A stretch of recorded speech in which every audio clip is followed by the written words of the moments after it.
Welcome. Tonight is Monday, October 14th, 2019. This is the regular city council meeting for the city of St. Peter. It is 7 o'clock p.m. We will call the meeting to order. Would everyone please join in the Pledge of Allegiance?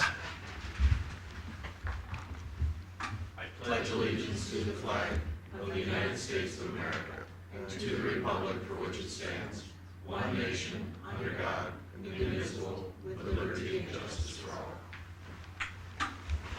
Everyone should have a copy of the agenda. Are there any changes or corrections to the agenda? If not, is there a motion to approve? So moved, Mr. Mayor. Second. All in favor of the agenda as presented, please signify by saying aye. Aye. Opposed? Agenda is approved. Next, we have the minutes from our September 23rd, 2019 meeting. Those minutes appear on pages 5 through 8. Are there any changes or corrections to those minutes? If not, is there a motion to approve? So moved, Mr. Mayor.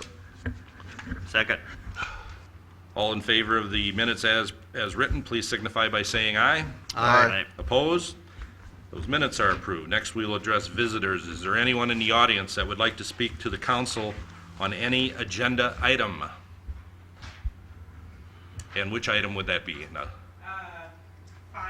New Dog Park Academy. 5A, all right.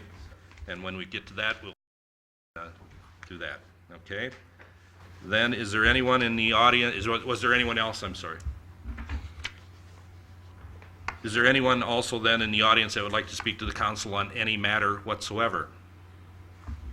Seeing no one, we will move to the consent agenda. The consent agenda begins in detail on page 9 and concludes with the resolution on page 29, and includes the following: a temporary gambling license to the Church of St. Peter for 1801 Broadway for 12/7/2019, and also to the Rocky Mountain Foundation for 400 Union Street for February 22nd, 2020. A temporary on-sale beer license to the Knights of Columbus for 1801 Broadway for October 18th, 2019. The following individuals are hereby appointed: Roman Hagan for patrol officer at $27.57 per hour. Jason Sletta for part-time building supervisor at $10.88 an hour.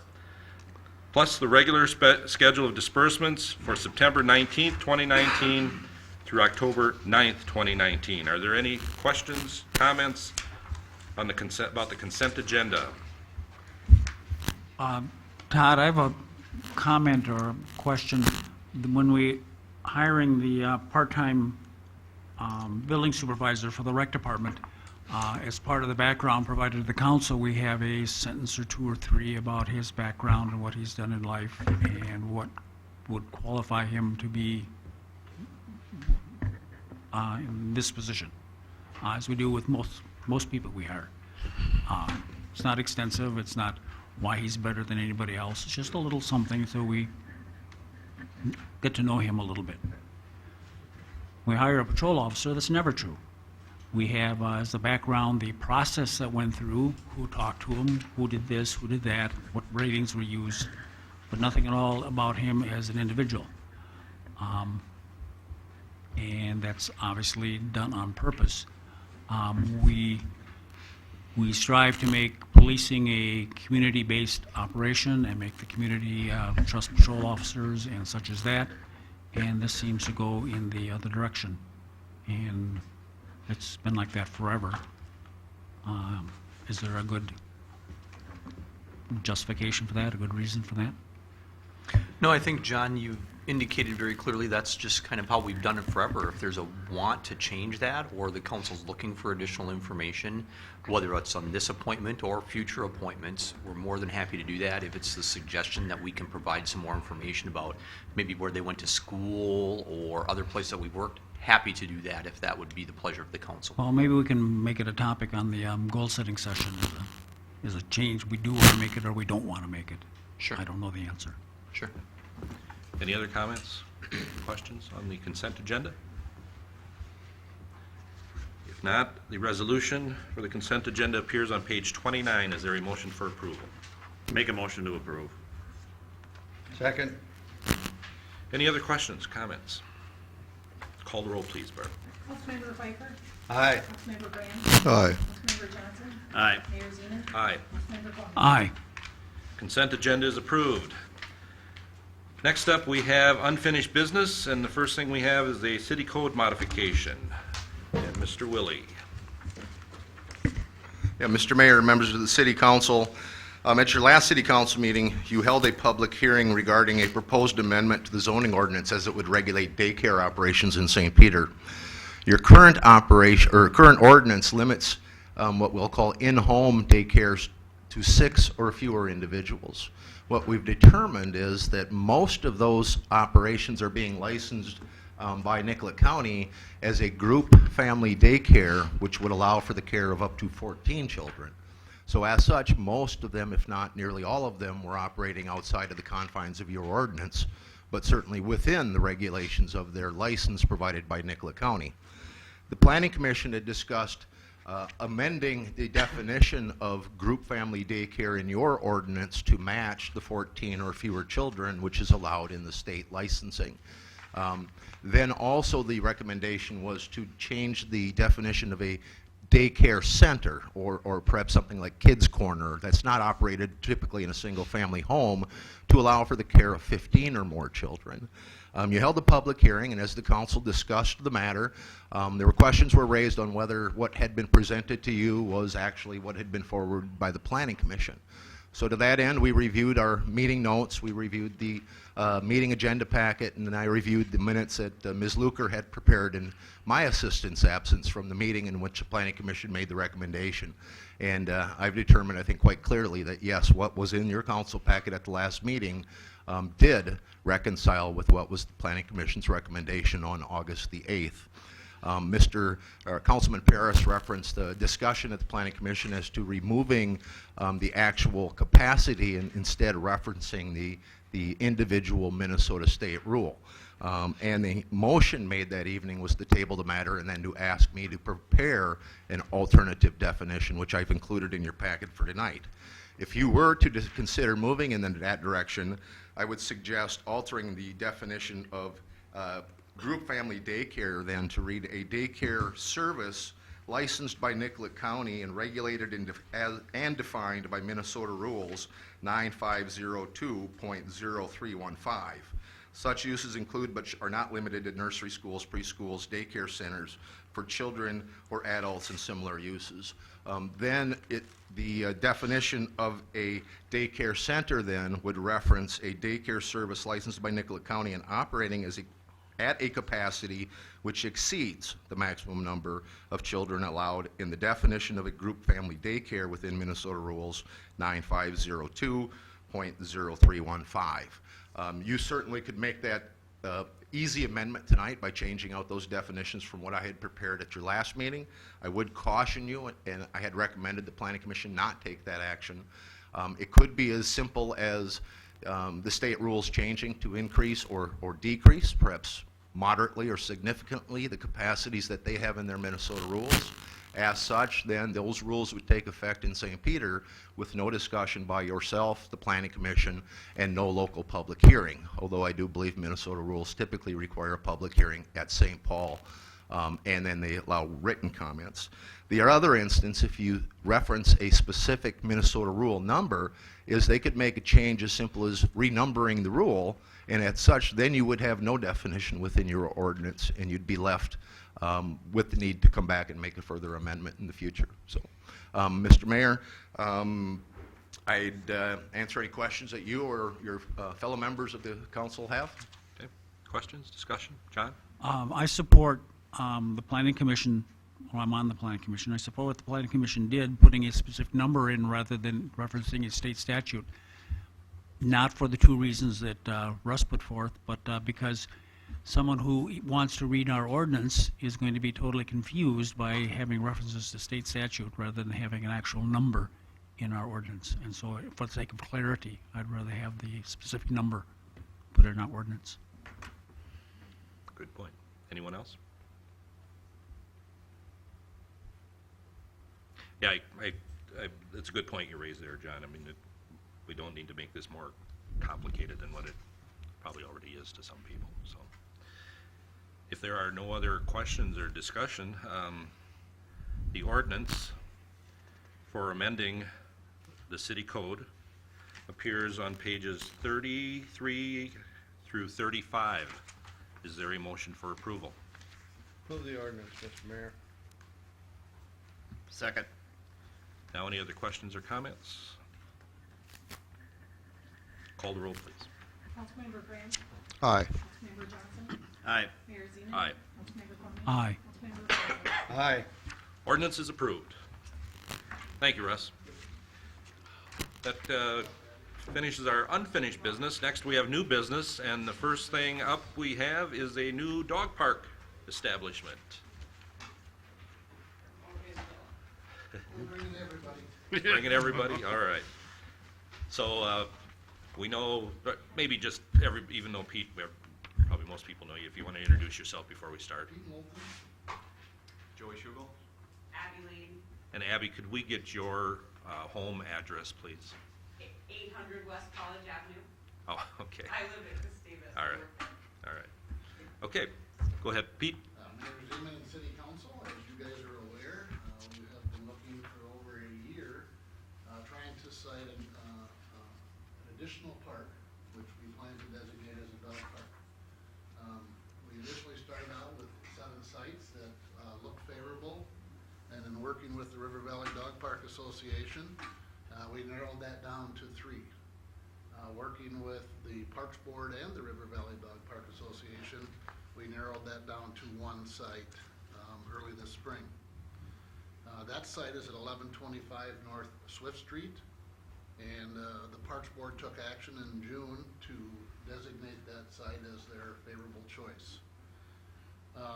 The site was zoned industrial, and working with Russ and his crew, they were able to bring action back to the council that allows for park and recreation services to take place in an industrial zoned area. That modification was approved. We do have a 61,000 square foot area. That was my mistake on the 1,000 square foot. It's really about 200 by 309, and so that's the area we're looking at in there. It is just west of the wastewater plant and just east of the compost site. There's a green space in there between the 2 driveways that go on the north and south side of the wastewater plant that we plan to use there. Our overall goal in working with the River Valley Dog Park Association was to have them raise some funds, kind of our association model that we've been using with a lot of the different groups that desire capital improvements to some of our parks. We targeted a $32,000 guide where we could get improvements. That includes fencing, water service, and some amenities there at the site. They're getting real close. They're at about 24,000, unless, Abby, you have something else to add to We're that? close to 25, from my Okay. understanding. So it's getting better every day. With your approval tonight, what we would do then is work with the River Valley Dog Park Association to get the other funds together, put together a specification for fence, and in early next spring, get the fence put up and get some amenities put in there. The 3 of us are available for questions if you have any. We have a resolution from the Parks Board on page 38 and a resolution for City Council approval on page 40. Joey, did you have anything else you wanted to add at this point? For now, I think Pete covered it. All right, Abby, did you want to? Just to share, I'm currently the president of the River Valley Dog Park Association. We meet on a monthly basis with a very strong group of committed citizens. We have 3 more fundraisers planned, taking us to December of this year. We also have multiple letters out to different grant organizations and community representatives, both in St. Peter as well as Mankato. We have a strong support from different residents in the community, and we're really working hard to meet that 32,000 goal. Yeah. We appreciate all your efforts. I know we met you at the joint meeting we had at the Arts Center the one night. So, questions? Steve? I have 2, Mr. Mayor. First, how does this site compare to the old site, Pete? This site is dry. That's the main Well, we could certainly fix that. Put a fire hydrant in there. Well, we're really looking for, access is a key issue, for this. It's, in the middle of the community, so you can get access from a variety of different, places. Our future goal would be to tie this in with the Alex Trail system, so people that come down here and maybe want to let their dogs run for a while and then go for a walk, will have, you know, a several block walk that ties into our overall movement plan.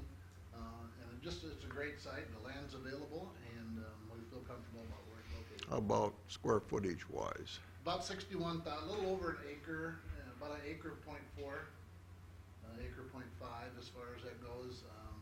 We do have some planned parking, as you can tell on the map. I think it's on 39 there, eventually off the road next to the wastewater plant. Put some parking in there and then some fencing along that area. Now, if I read correctly, you're gonna add water to it? Yep. we've How got are you water gonna- service.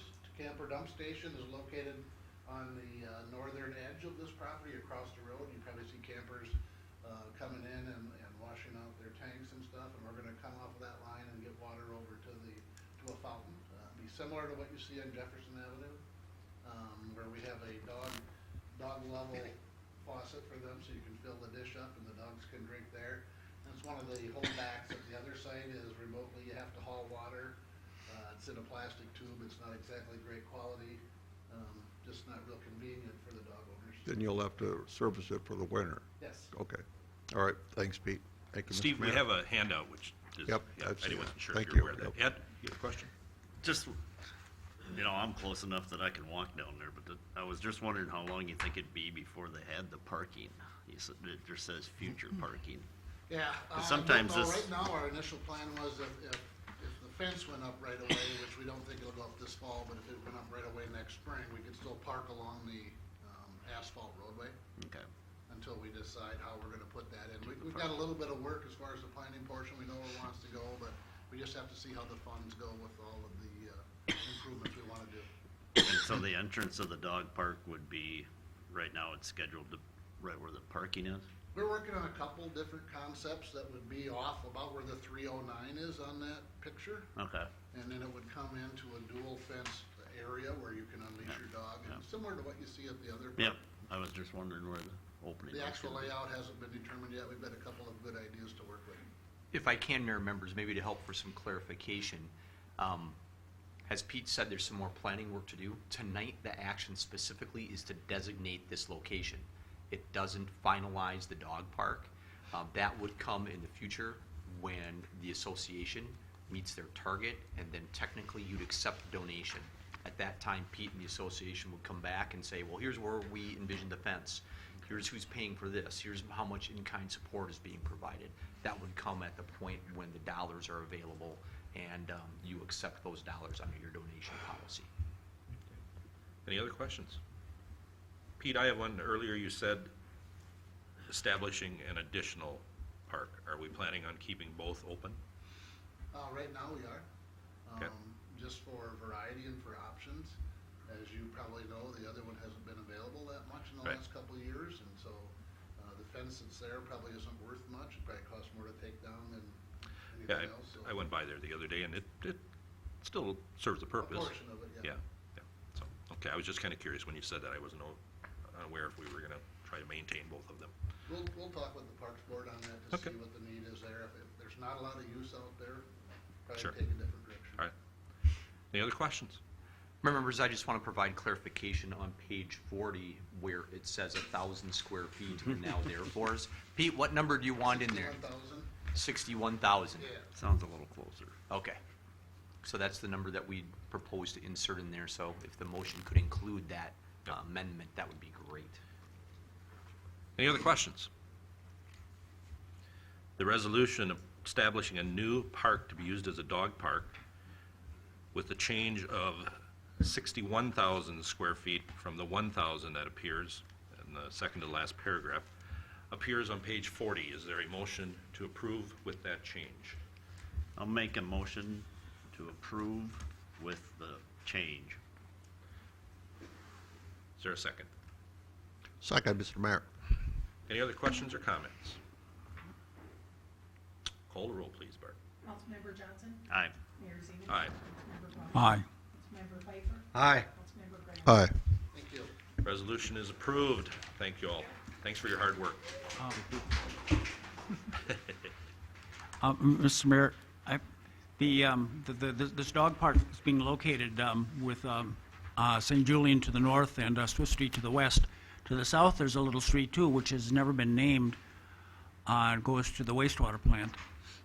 We have as part of our city policy, streets that don't have names. We have first chosen figures that are important in the early history of St. Peter and use those names.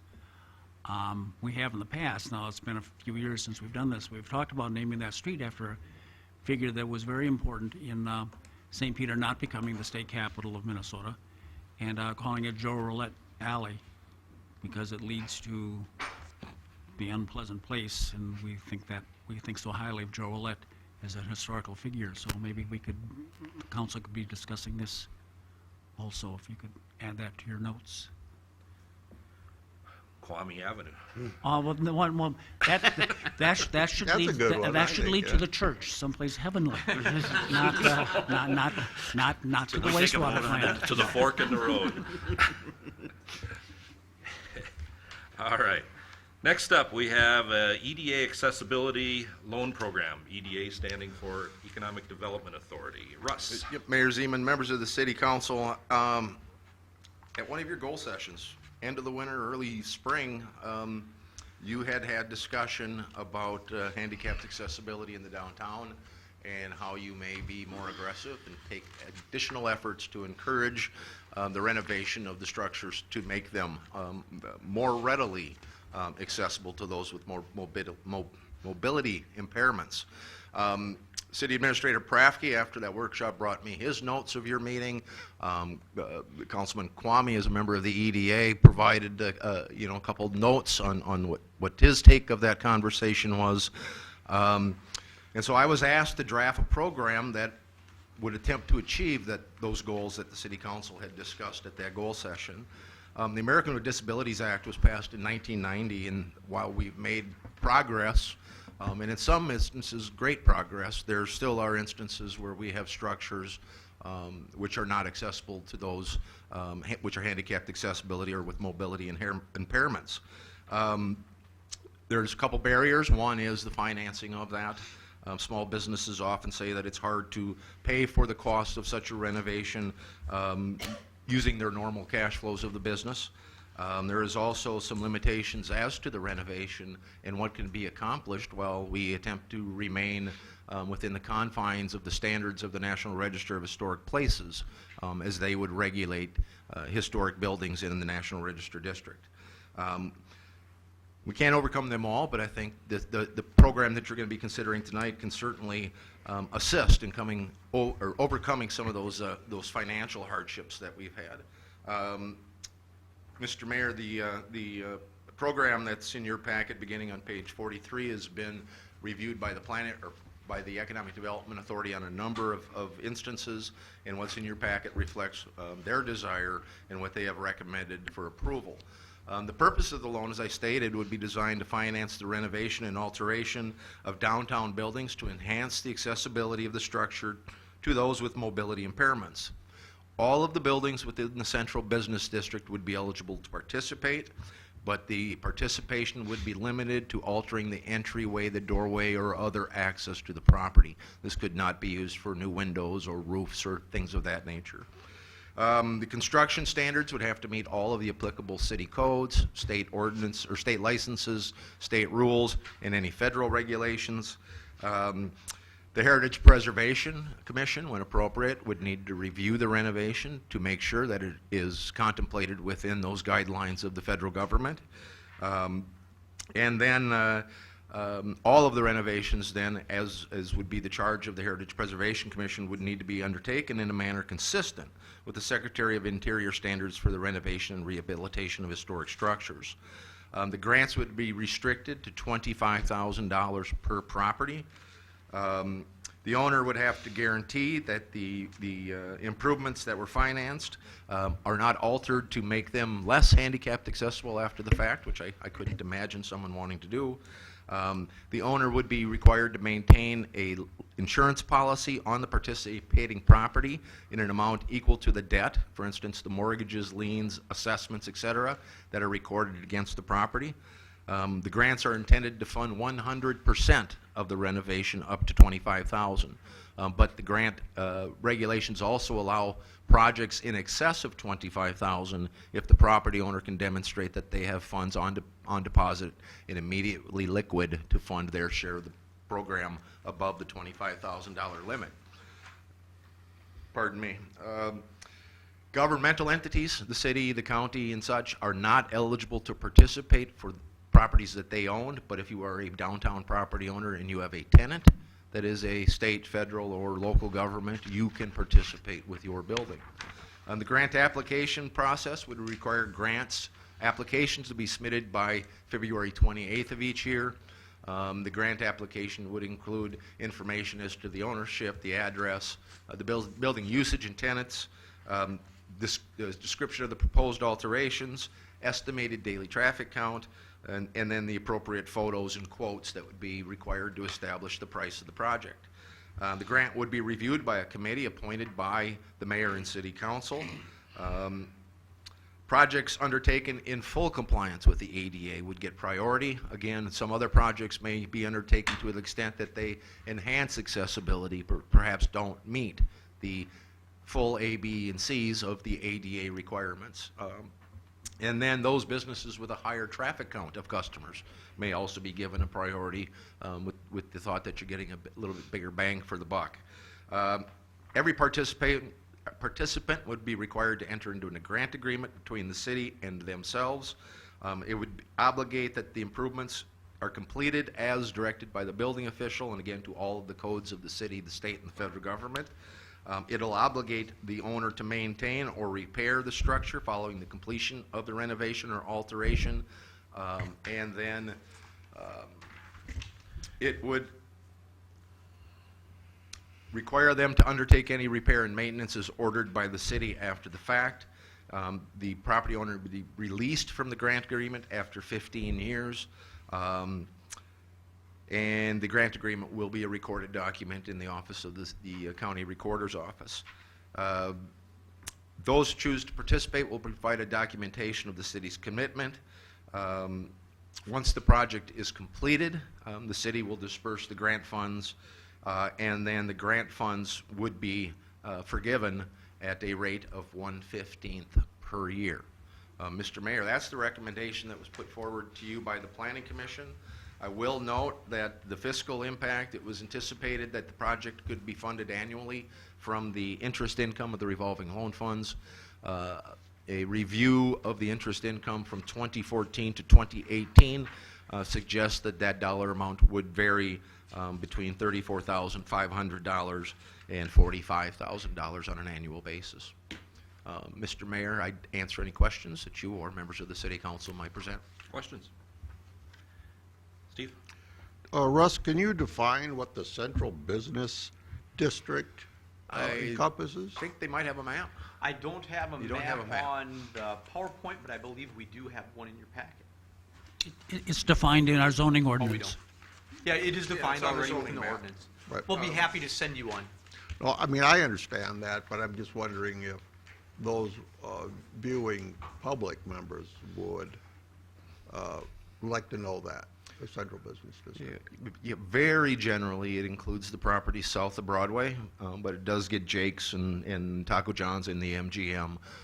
The properties on the west side of 3rd Street, or east side of that block, down to and including Family Fresh and the Freedom Gas Station. I don't believe the other side of Walnut Street, where the chiropractic shop is in the central business district, but it may be. But that's generally it's what we consider to be the central business district or downtown area. All right, thanks, Russ. Anyone else? Russ, toward the end there, you said again, planning and zoning. I think that was an error, so people watching, and you said EDA. Very well may Oh, have, yeah, yes, you sir. did. I mean, it's just people knowing that planning and zoning has something to do with this. It was the EDA. One thing I'm glad to see is that there's not a lot of communities that are this aggressive with trying to do this, and I'm glad to see we're doing this, and I'm glad that we have have funds available in the EDA to do this. You know, we're fortunate enough to be able to do that. The only other thing I wanted to point out was you had mentioned that this does not qualify for a lot of these other things, but EDA may have funds available for you to do this in a different program. Absolutely. There's an additional historic preservation loan fund that would have a maximum loan of $25,000, and $5,000 of that would be forgiven. Those are 0% loans, though, and they're nearly fully repaid. Right. Okay. Any other Steve? I just want to thank the EDA and all members of the council that became very active in this, and you're correct, I do have contacts in other communities, and it's rare that you'll ever find this using public dollars to support this kind of a program, and I do appreciate what this community has in terms of its approach. Like I say, once again, I'm glad we're doing it. The other thing is, we can argue, but I think this does have an economic impact, for businesses, Yep. for customers. That's correct. Thank you, Mr. Mayor. Thanks, Russ. Anyone else? Ed? And just so everybody knows, this does not affect the city budget at all. This is money that we know it because we've talked about it a lot, but people out on TV just got to know that it don't affect the budget. Yep, this is all separate operation. Good point. Anything else? If not, the resolution approving the guidelines of the Central Business District Accessibility Improvement Grant Program as recommended by the Economic Development Authority appears on pages 46 and 47. Is there a motion for approval? So move, Mr. Mayor. Second it. Any other questions or comments?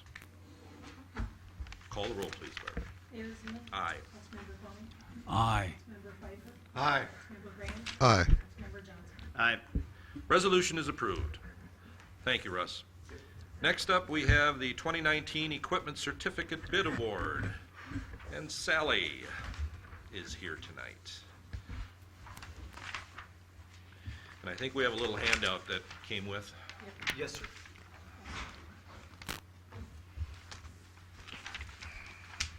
Mr. Mayor and City Council, I'm here for you to approve the award of the 2019 Equipment Certificate bonds in the amount of $457,000 is what the principal is on the loan. As I said, to Pioneer Bank. On December 10th, 2018, when we approved the general fund budget for 2019, we had equipment certificate for the purchase of a police car for $31,000, fire for SCBA equipment, and we would buy $35,000 would be in the equipment certificate. At that time, $195,000 was going to be covered with reserves. As of the last couple weeks, we applied for a grant, or the fire department did, and it got approved. So right now, there's about $150,000 that will come from a grant. So we won't be using as much of reserves as we had planned for that, for the 195. So that was some good news we got last week. Streets, a wheel loader for 115 and a street sweeper for 200,000 was in the equipment certificate. At the pool, we replaced the pit heater for $20,000, and we're doing an aquatic feature for $15,000 that we'll buy by year end and will be installed next year, so it'll be ready for the summer of next year. And then for parks, we have purchased a Bobcat Toolcat with attachments for $41,000. We sent out bids to 6 local banks: Pioneer Bank, Hometown Bank, First National Bank, Bremer Bank, CCF, and Wells Fargo. 3 of the 6 did not bid, and on this sheet it came back with where the bids, the 3 that bid: Pioneer, First National, and Hometown Bank. And Pioneer was the low bid at 1.75% interest for all 5 years, so it was a flat rate. So you can see interest costs on the $457,000 at Pioneer Bank will be $23,992.50. That is lower by $23,000. Hometown Bank was second, and First National was third in the bids. So I'm asking you to approve the resolution on page 51 through 55, awarding the equipment certificate to Pioneer Bank. Questions? Ed? Ed? Is there always this much difference, or is it just a? Not, last year it was a lot closer. This year, talked with Pioneer Bank, and they said, being new to town, they want to support town, and they went in aggressively. So they were Just happy to help us out. a lot of difference. Yes, it was. It was a nice savings for the city and for the taxpayers. John? Going out for these purchases of this $400,000 was approved a year ago, in December of 2018, to be done in 2019. Normally, this takes place earlier in the year, before the 10th month. Usually, it's in the first or second month, isn't it, that we go out and get the funds to buy the equipment? Councilmember Kwame, actually, we've been on this schedule or very similar schedule to this for at least a half a dozen years, I think, if my recollection is appropriate and clear. We changed the timeline in which you would receive cash or issue the debt. Well, yes, we made the change To save to- money. in order to delay it, not have to pay interest until we actually had all the purchases in place. Correct. So how have we been funding these purchases? Or we just been delaying the purchases? Actually, we've been funding those through using your reserves, and then in most instances, the debt service replenishes your cash reserves and is assigned by fund based on the piece of equipment and the fund source for those. So we put it off until we need the money to fund next year's purchases? We from put it reserves. off to make sure that it jives appropriately with your overall budget plan. Okay. Yeah. There is a little bit of risk in this, John, and the council discussed this significantly at the time when you changed the process for this, in that it used to be you would issue the debt first and then follow with the purchases. But that meant in some instances 6, 7, 8, 9 months of interest prior to the time that you really needed the cash to make your budget work out. I And so remember that this. was the change. Remember the city of North Mankato doing that with economic development, and then spending 20 years waiting for paying interest on the bonds for 20 years, waiting for the development to take place. Yeah, I can't speak to that, but as members are aware, This seems to work better. this does work pretty well for you. It does save you and taxpayers money. I think the challenge is that you do see all of these purchases in advance. As you know, the policy of the city council is that any purchases that are funded through an equipment certificate must have separate action. That is to say, they are not on a consent agenda. And then when all those tasks are completed and purchases are approved, then issuance occurs. Steve? Todd, how do we determine what's going to be on, we're going to get issued debt as opposed to just paying it outright on the typical budget year? There are a number of different things that go into it, but primarily, Councilmember Grams, it's a recommendation from my office and the finance director's office. And so there are kind of rules of thumb that we follow. So as an example, we would want to make sure that anything that you purchase using this funding has a capital life of greater than 5 years, greater than the term of the debt, as an example. And generally, we are talking in the tens of thousands of dollars for these purchases. And so smaller capital purchases are done oftentimes through cash within your general fund, and you levy directly for that. In some instances, you've had opportunity to, as an example with squad cars, you might have one that is paid for through debt of this type and one that's paid for with cash if it's a 2 squad car year. And so those are kind of the general rules of thumb that we use, but ultimately it's a recommendation that comes through my office and through Sally, which is part of the general fund budget that you approve going forward. Again, this is for the 2019 year, so you've expended these dollars. You've already had one purchase for 2020, which was a money-saving effort. We would likely issue that debt late in the 2020 year. If not, your cash reserves will be dramatically different than predicted, and that is in our recommendation. So there is kind of a risk in the council changing its mind or going in a different direction into the future. Okay, thank you, Ms. Prasky. Anyone else? Sally, I'm glad to see this. Maybe next time, can you put it in the memo? Yeah, I thought I had it in the memo. Oh. I'm sorry, something must I have was gotten trying to missed. make these numbers work out with the numbers that were there, and it just wasn't going real well. Yeah, and I was- okay, yep, and I. No, I actually, thought I that's an had error that. on my part. We did have that in Okay. advance, and I just didn't get it into the packet All for right. you. Okay, We survived. okay.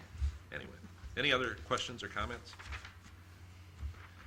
If not, the resolution awarding the sale of 457,000 general obligation equipment certificates appears on pages 50 through 55. Is there a motion for approval? Make a motion to approve. Is there a second? Second, Mr. Mayor. Any other questions or comments? Call the roll, please, Barb. Councilmember Quaney. Aye. Councilmember Pfeiffer. Aye. Councilmember Graham. Aye. Councilmember Johnson. Aye. Mayor Zeman. Aye. Resolution is approved. Thank you. Thank you, Sally. Next up, we have a Recreation and Leisure Services position descriptions, and Mr. Schugel is back. Thank you, Mr. Mayor and council members. I am here tonight asking for approval of our Recreation Coordinator and Recreation Leisure job descriptions in the Recreation and Leisure Services Department. Currently, these positions are very seasonal. Usually you see them in the summertime. They're two of our main positions in the summertime. Both job descriptions are attached in your packet. And then the second part of that is to transition these positions into more year-round part-time, as you will see similar in some of our other positions as building supervisor and cert clerks in the library. And really a couple main reasons to do this is, you know, when we're offering programs and outside of just summer programs, we're looking to serve the community seamlessly, and at times it's a challenge to staff those positions. So with my recommendation here, this will offer us that flexibility to transition staff from one program to the next, to the next, to the next, without any fiscal impact. And that's one option. And then it'll also serve flexibility in some of our existing positions. If we're having a building supervisor that we need to fill, or a warming house attendant, and some of our other seasonal positions, we'll have staffing available to fill in spots of need. So at this time, I'd take any questions. Questions? Steve? Mr. Sugar, do you have somebody in mind for this now, or are you planning on advertising? And if you do not have someone in mind and you're advertised, do you feel that you will be successful in finding someone to fill this position? Sure. So, really, it's not about a certain individual in mind. And yes, we would advertise for these positions, but after every summer, we have a high number of staff that serve our summer programs, and some of the staff do a fantastic job and might be looking to stay on and serve in the fall or winter, have some time if they're going back to college or are a high school student. We'd have opportunities for them to stay on staff. Now, they wouldn't be working the amount of hours they work in the summertime, but I see that as being a nice tool for us, really getting to know our staff. We get to know our staff really well in the summertime, and then would have opportunities for them throughout the school year. Okay, thank you. Thank you, Mr. Mayor. Any other questions? Just as a point of clarification, all positions within the city of St. Peter are advertised. They're on our website, it's in other publications, and so all positions are, other than positions that are used to fill gaps, which you've given the city administrator authority to appoint over a very short period of time on a temporary basis. Okay, thank you. But these positions are, you know, you talked about the summer staff at the pool or something like that. Might be a great job for a retiree or somebody else too. So. For sure. Anyway, the resolution adopting job description for Recreation Coordinator and Recreation Leader appears on page 62. Is there a motion for approval? Move the resolution, Mr. Mayor. Second. I kind of cut it off a little early there, but any more questions or comments? Call the roll, please. Councilmember Pfeiffer. Aye. Councilmember Graham. Aye. Councilmember Johnson. Aye. Mayor Zeman. Aye. Councilmember Quaney. Aye. Resolution is approved. Thank you, Joey. Thank you. Next up, we have the final acceptance for the Highway 99 project. Mr. Moulton. Mayor Zeman and City Council, we finally made it to the end of this project. If you remember back in 2016, plans and specifications were drawn up. Ram Excavating was authorized by the council to do the work. A very complex project from the point of view of how we accomplish this. The complexity with federal funding, our MSA account, and working with MnDOT was a very interesting process for us. Pete, Our could you describe the project for people on TV? Sure. The process was, or the project Not was, the location of the project. the project location was Trunk Highway 99 between Old Minnesota, or between Minnesota Avenue and Minnesota River Bridge. Just a little ways past Front Street there, we know as Broadway Avenue, but it's Trunk Highway 99 on the MnDOT transportation system. Did you have another question? No? So during the course of this project, we used a variety of different processes to get this accomplished. We had a couple work orders, which you guys took action on early. We are asking that you approve change orders 1, 4, and 5, and authorize final payment to Ram Excavating of Winsted in the amount of $66,737.49. With that, if you look on page 64, you will find the changes that occurred during the course of that project. You will also see the fiscal impact related to how that project was funded and who paid for what. We were happy to work with MnDOT in the receiving a federal grant as well. That entailed about 75% of the process, or the project. City MSA account, that's our kickback that we receive from the state for funding of local roads, was about $263,000. That was about 16%, and then we had some minor utility work in there of about $140,000, roughly 9% of the project. Our engineering came in right at about 18% of the project, which was in our standards of where we were at. Final project was about $1,641,000, just a hair under. The reason that the project is being finalized now is because we had a 2-year warranty upon completion of the project.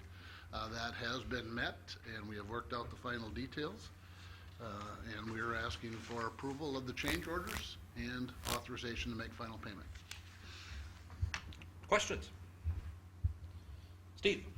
Pete, I just want to say it really looks nice, and it's much safer. So that it's really great. It's really great for someone with a mobility impairment to use the sidewalks as opposed to what was there before.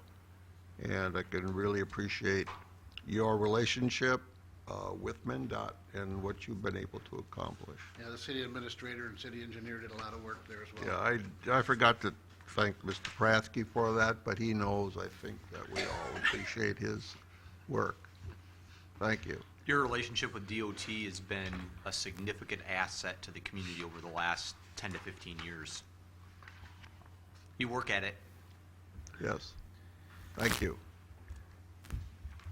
Anyone else?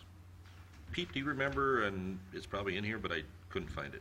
What was the initial estimate that Mr. The Dahmers initial came up with? construction estimate was around 135, I believe. Oh, okay. I saw that in here a couple of times. Yep, from RAM. But then with change orders and all that Yep. other kind of good stuff. Okay. All right. Any other questions? Ed? I had a question about why it took so long with the 2-year warranty makes that. Yep. Do we do that with a lot of the projects, or? Not always. A lot of times it's 1 year. There's 2 years on certain aspects of the funding. If it's got a grant attached to it, a lot of times there's a additional requirement there. Anyone else? The resolution for the final acceptance for the Highway 99 project appears on page 68. Is there a motion for approval? Make a motion to approve. Second. Any more questions or comments? Call the roll, please, Barb. Councilmember Grams, Aye. Councilmember Johnson, Aye. Mayor Zeman. Aye. Councilmember Conley. Aye. Councilmember Pfeiffer. Aye. Resolution is approved. Thank you. Thank you, Pete. Next up, we have a request for city assistance for the Halloween Fun Run. Todd? Mayor members, this is for the Chamber of Commerce, and the fun run would occur on October 26th, so that's a Saturday. It's the same route that they used in 2018, which is different than was used for the 10-plus years before that. So this primarily goes on the western edge of town, uses the high school, the new high school as the start and end point, uses some of the trails that you've developed within Community Spirit Park, also uses Jefferson Avenue and the area in the Pine Point neighborhood. This is similar to what, again, you approved in the past, and the Chamber of Commerce is required to have insurance and all of those kind of things. What they're looking for is to close portions of the street down to provide for assistance in materials like vests and flags and barricades and those kind of things to assist in the fun run. Generally, the fun run routing gets set up about 9:30 in the morning, and it's all said and done around 11 o'clock that day. So again, Mayor and members, that's a request.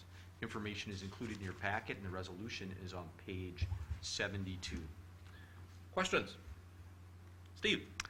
Todd, do you know why the fun run was changed from Washington to this particular area, the starting point and ending at the high school? Yes, just so I can provide clear information, a very, very small portion of the fun run was actually on Washington Avenue. Very small portion. The majority of it was on side streets throughout the community. This was driven by a couple of things. Certainly the facility that was available out at the high school. Certainly the new trails that were available. It minimizes the number of crossing points that volunteers have to cover to provide for safety for the runners and for traffic. It minimizes the traffic hassles that occur. Every year, there is somebody that is mad that they have to wait 2 minutes at an intersection for the runners to go by. And so that minimizes that impact as well. So those are some of the reasons that are in place. Well, I do miss it. Owen misses it, Barb misses it, and I've been waiting for Jerry to come running through, but he hasn't done it either. You So. will live a long time before you will see that. Steve, I know that you have friends and acquaintances that live along the route. My suggestion is that they'd be happy to host you that morning so you could ring the bell or cheer as all the runners go by. So Right, I'll have to ask some of the people. that I know. I bet they'd be gracious hosts. Jerry shares a driveway, so. Well, I'm afraid Jerry's sick as dog on me.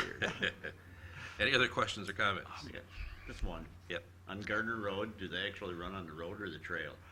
Yes, so on the edge of the roadway. So the action plan is to go out on a portion of the roadway and come back on the trail. So that would be going out on the road, which would be the west side, and coming home or coming to the finish line on the trail that's on the east side. That's typically how that's how they tried to do it last year. Okay. John? I'd like to follow up a little bit on what Steve said. We wouldn't think of holding Oktoberfest out in the Catholic Church parking lot or out at Community Spirit Park. We wouldn't hold Rock Bend out there. We wouldn't hold Blues Fest out there. They are part of the community and add to the dynamic and the wonderfulness of living in St. Peter. And taking this fun run out of town and putting it out in the cornfields is the same idea. It diminishes life in St. Peter because we don't have that activity. And I'm sure it's more convenient for them, but I really am unhappy that they are choosing to do it this way. Well, we can convey that to the chamber. They're the ones that organize this now. It is a massive undertaking to find the amount of volunteers to protect every intersection that is crossed. It's a massive undertaking, and that's been one of the challenges overall. The holding the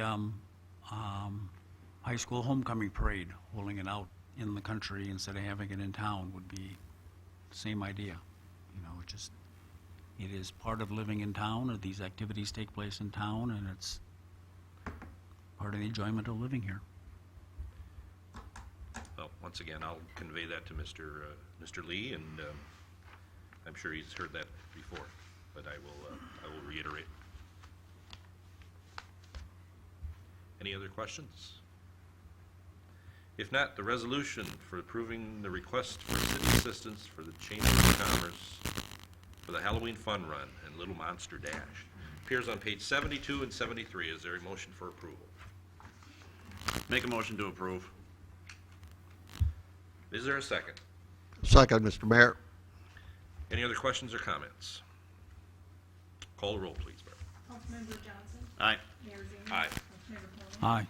Councilmember Pfeiffer? Aye. Member Graham? Aye. Resolution is approved.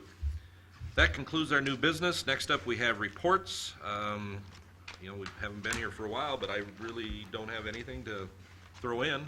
Taxes are due tomorrow, if anybody sees this in time, so make sure you get that done. Other than that, Todd? Mayor members, I have 5 or 6 on the list here that I'd like to cover relatively quickly. First of all, to the mayor and members, if you have not turned in your RSVP for the State Commissioners Tour on Wednesday, October 23rd, please do. We need a head count for food and for other activities. This is a really unique opportunity to visit with 8 or 9 state commissioners. A couple of the commissioners that will be here include the Commissioner of Education, the Commissioner of the DOT, Human Services, to name a few. I believe there are 8 or 9 that will be there. This is not an open public meeting. It is an opportunity to present some of the things in the school district, and one of your businesses is participating and will put on a great show about some of the things that are going on within your community. Next one I'd like to mention is the City School Committee meeting that's Zeman and Kwame on Monday, October 21st at 2:30. That's located in City Hall. This is a subcommittee meeting, and I think you've already received an agenda for that. If you haven't, please let us know, and I'll make sure that another one gets sent to you. Finance Committee is meeting on Monday, October 21st. That is also Zeman and Kwame. That's a review of the proposed contract for legal services with the Farish Johnson Brandt firm that will occur at 4:30 at City Hall, as I recall. Oh, St. Peter. Yep. Thank you. That's right, Barb. It's before the workshop. So we kind of have a little bit of a time limit on there because your workshop will start at 5:30. So that's going on. Let me mention 2 others just quickly and then go to the last one, which is the SIMPA annual meeting. First of all, we do have a meeting coming up on ADA. I want to point this one out. This is an undertaking that has gone on and is required as a part of your opportunity to receive federal funding. Many folks have gotten this confused with the action that you just took earlier in the meeting related to funding for downtown businesses. This has nothing to do with accessibility in businesses. This is strictly about sidewalks and road accesses. It has nothing to do with businesses. So we want to make sure that people understand that some of the imagery that's been shown in the local media suggests that it has to do with businesses. It does not. This is all about city infrastructure, sidewalks, trails, roadways, etc. And it's really discussing the inventory that you've undertaken, and this is one of the process points that we are required to check off as a part of the review process. So I wanted to make sure that that was clarified for folks. That's it, other than the SIMPA annual meeting. And so we had a number of folks. Pete, of course, is on the SIMPA board. A few of us, Sally and I and Steve, attended the SIMPA annual meeting, so we thought we'd just talk about it just a little bit. I did want to mention that within your packets or on your desk, you received one of these, which was passed out at the SIMPA meeting, which is just kind of a nice little newsletter that talks about some of the things that happened over the year and some of their goals. And so I thought this was emailed to you. So this is a really handy little thing. If you need a paper one, let us know. But it provides some really nice information about what's going on in SIMPA over the last year. So Pete, the event was last Thursday and Friday. It was. Thursday was the get-together, as we call it, and Dave Geschwin talked about the condition of SIMPA and the state of SIMPA, which is very good from our perspective. Dave talked about where we are, where we're going, the resources and generations, the shift in how electricity is purchased, and talked about our investments and how proactive we are in our investments and how that's doing very well for us.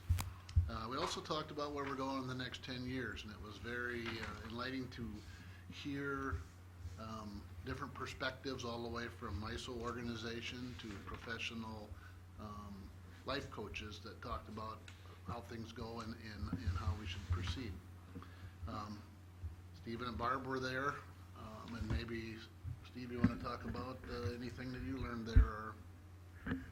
I really am glad that I went, and my wife Barb is really was excited that she had that opportunity. And she really came away, we both did, learning that there is a whole level of activity that SIMPA does that I think the general public does not give SIMPA credit for. SIMPA's been way ahead of Xcel Energy on the whole issue of renewable energy. And I really learned a lot about how the MISO market is run and how we, or SIMPA, purchases energy from that market. And that going to renewables, we have to really consider the peaks and the valleys that, as a public utility provider, deals with. That it's not just simple as running on wind or running on the sun. It just is not that simple. And I would hope that if people have questions about that whole process, that they feel comfortable in calling Mr. Moulton and talking to him about this process. And I really am so glad that I had the opportunity to go. And I really found it interesting watching you, Pete, interact with all the board members on SIMPA. It's been an honor that you do represent our community on that board. So thank you. Thank you. Mayor and members, some of the information that was provided there through MISO and others is very fascinating stuff, and we'll be sharing some more of that and writing some articles for the hot sheet so that the general public can better see the ongoing change in the mixture of generation that occurs moving from fossil fuels to renewables. And so there's some fascinating information that again, we'll talk more about and write more about for public understanding. You have been a primary pusher in the SIMPA organization, Lou and now Pete, in changing SIMPA from a power aggregator and seller to a membership-driven organization. And so there's been some tremendous strides that have gone on and that will continue to go on. So that's kudos to the council and certainly to Pete for continuing to push those things along. We've come a long way for sure. Encourage you, it'll happen again next year about this same time of year.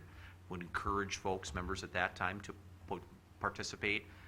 That afternoon is a very educational opportunity. No, I just feel honored that we have Mr. Moulton as our Public Works Director, because he really is forward-thinking on that board. So I really have been impressed, Pete, with your skill level. Thank you. Mayor and members, that's the last report that I have for you, but I do have a request, which is a resolution that's Before on- you Oh, do that, Yeah, please. does anybody else have anything they would like to share or add? Ed? I'd like to thank the ambassadors for running Oktoberfest. They had a huge crowd down there.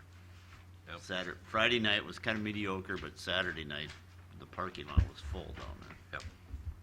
We were down there on Saturday night and left when the music got a few decibels higher than usual. It turned out to be rock music. I mean, country music. It was not, there were no accordions. There were earlier. I know, Bachfest in the was afternoon, if I'd come in the afternoon with the old people, then I would have heard the with the old people. polkas and such. Old people. Not that there were young people dancing to rock music. There was your chance in the afternoon.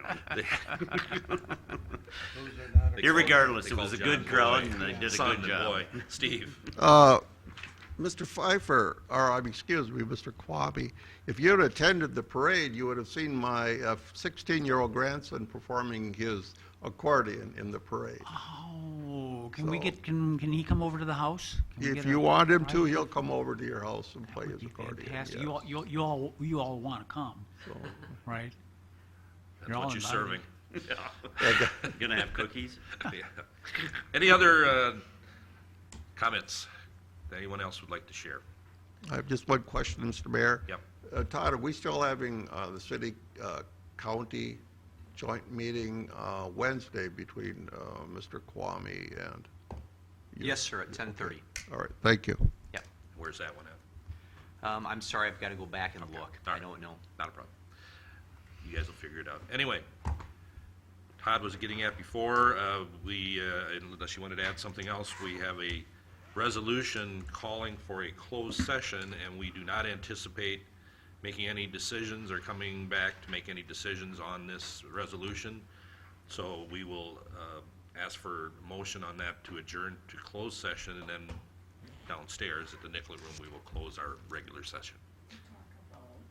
I'm not ready for that yet. Okay. The next, so the last item we have is a resolution calling for closed session to discuss negotiations with the International Union of Operating Engineers, which is the Parks Department, labor contract. Is there a motion to approve? Move the resolution, Mr. Mayor. Second it. Any comments? Call the roll, please, Barb. Mayor Zeman. Aye. Councilmember Conklin. Aye. Councilmember Pfeiffer. Aye. Councilmember Graham. Aye. Councilmember Johnson. Aye. Resolution is approved. So what we will do is adjourn to closed session to the Nicollet Room, and we will close out our regular meeting at that point when we are completed with that. Thank you. No, that's okay.